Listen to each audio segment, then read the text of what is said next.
मान्यता है कि संकष्टी चतुर्थी का व्रत रखने से जीवन की बड़ी से बड़ी बाधाएं दूर हो जाती हैं। चाहे वो कार्यक्षेत्र की समस्या हो, पारिवारिक कलह हो या स्वास्थ्य संबंधी परेशानी। भगवान गणेश अपनी कृपा से भक्तों के मार्ग के सभी विघ्नों को हटा देते हैं। शास्त्रों के अनुसार जो व्यक्ति इस दिन निष्ठापूर्वक व्रत रखता है, उसके संचित पापों का नाश होता है। भगवान गणेश बुद्धि, ज्ञान और विवेक के अधिष्ठाता देवता हैं। इस व्रत को करने से साधक की मानसिक एकाग्रता बढ़ती है और निर्णय लेने की क्षमता में सुधार होता है। विद्यार्थियों और बौद्धिक कार्य करने वालों के लिए ये व्रत विशेष रूप से फलदायी माना गया है, क्योंकि ये मन को शांत कर बुद्धि को प्रखर बनाता है। संकष्टी चतुर्थी का व्रत अन्य व्रतों से थोड़ा भिन्न है, क्योंकि ये रात्रि में चंद्रोदय के बाद ही पूर्ण माना जाता है। चंद्रमा को मन का कारक माना गया है। इस दिन चंद्रमा को अर्घ्य देने से मानसिक तनाव दूर होता है और जीवन में शीतलता आती है। गणेश जी और चंद्रमा के पौराणिक संबंध के कारण इस दिन चंद्र दर्शन से सौभाग्य की प्राप्ति होती है। जब संकष्टी चतुर्थी मंगलवार के दिन पड़ती है तो इसे अंगारिकी चतुर्थी कहा जाता है। पुराणों के अनुसार अंगारिकी चतुर्थी का व्रत करने से पूरे वर्ष की चतुर्थियों का फल प्राप्त होता है। ये संयोग मंगल दोष की शांति के लिए भी अत्यंत शुभ माना जाता है। ये व्रत केवल व्यक्तिगत लाभ के लिए नहीं, बल्कि परिवार की सुख समृद्धि के लिए भी किया जाता है।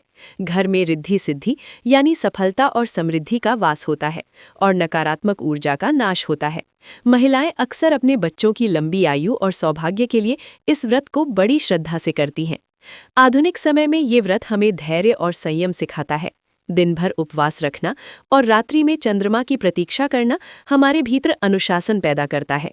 ये हमें सिखाता है कि कठिन समय यानी संकट में यदि हम धैर्य रखें तो अंत में फल चंद्रोदय की तरह सुखद ही होता है।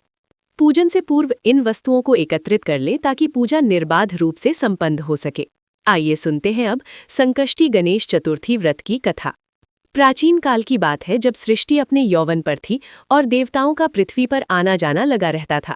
एक बार भगवान शिव और माता पार्वती भ्रमण करते हुए नर्मदा नदी के अत्यंत मनमोहक तट पर पहुंचे। वहां का दृश्य किसी स्वर्ग से कम नहीं था। नर्मदा की लहरें पत्थरों से टकराकर मधुर संगीत उत्पन्न कर रही थीं। चारों ओर हरियाली की चादर बिछी थी और सुगंधित पवन मन को मंत्रमुग्ध कर रही थी। माता पार्वती इस प्राकृतिक सौंदर्य को देखकर अत्यंत हर्षित हुईं और उन्होंने महादेव के सम्मुख अपनी एक इच्छा प्रकट की। उन्होंने कहा, हे प्राणनाथ, आज मेरा मन किसी खेल में रमने का है। क्यों ना हम इस सुंदर तट पर बैठकर चौपड़ का आनंद लें। महादेव, जो सदा ही अपनी शक्ति यानी पार्वती को प्रसन्न देखना चाहते थे, तुरंत तैयार हो गए। वे दोनों नर्मदा के किनारे एक समतल शिला पर विराजमान हो गए। चौपड़ की बिसात बिछाई गई, गोटियां सजाई गईं और पासे हाथ में लिए गए। परंतु खेल प्रारंभ होने ही वाला था कि महादेव के मन में एक विचार आया। उन्होंने कहा, हे देवी, हम दोनों खेल तो खेलेंगे, किंतु इस निर्जन वन में हमारी जीत और हार का साक्षी कौन होगा? यदि कोई विवाद उत्पन्न हुआ तो उसका निर्णय कौन करेगा? महादेव की बात सत्य थी। वहां आसपास कोई ऋषि या गण मौजूद नहीं था। तब महादेव ने अपनी अद्भुत लीला रची। उन्होंने तट के पास उगी हुई दूर्वा घास बटोरी और वहां की पवित्र रेतीली मिट्टी को अपने दिव्य हाथों में लिया। उन्होंने उस मिट्टी से एक बालक की आकृति बनाई और उसमें अपनी योग माया से प्राण फूंक दिए। देखते ही देखते वो मिट्टी का पुतला एक अत्यंत सुंदर और तेजस्वी बालक के रूप में जीवित उठा। वो बालक हाथ जोड़कर महादेव के सम्मुख खड़ा हो गया। महादेव ने उसे आज्ञा दी, हे पुत्र, हम दोनों के मध्य होने वाले इस चौपड़ खेल को तुम अत्यंत एकाग्रता से देखना। जब खेल समाप्त हो जाए तो तुम्हें पूरी निष्पक्षता के साथ ये बताना होगा कि विजयी कौन रहा। बालक ने विनम्रता से सिर झुकाया और साक्षित्व के आसन पर बैठ गया। खेल प्रारंभ हुआ। प्रथम पासा माता पार्वती ने फेंका। उनकी चालें इतनी सटीक थीं कि महादेव देखते रह गए। पहले चरण में माता पार्वती की विजय हुई। दूसरा चरण शुरू हुआ और पुनः अपनी बुद्धि का परिचय देते हुए पार्वती जी ने महादेव को परास्त कर दिया। जब तीसरा और अंतिम चरण आया, तब भी पासे माता पार्वती के पक्ष में ही रहे।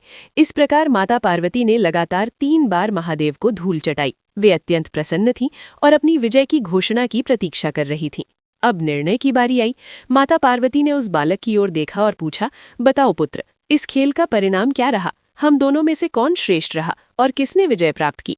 बालक, जो महादेव के प्राणों से उत्पन्न हुआ था, संभवतः शिव के प्रति अतिशय भक्ति या मोह के कारण सत्य को देख न सका। उसने प्रत्यक्ष को झुठलाते हुए ऊंचे स्वर में घोषणा की कि इस महायुद्ध जैसे खेल में देवाधिदेव महादेव ही विजयी हुए हैं।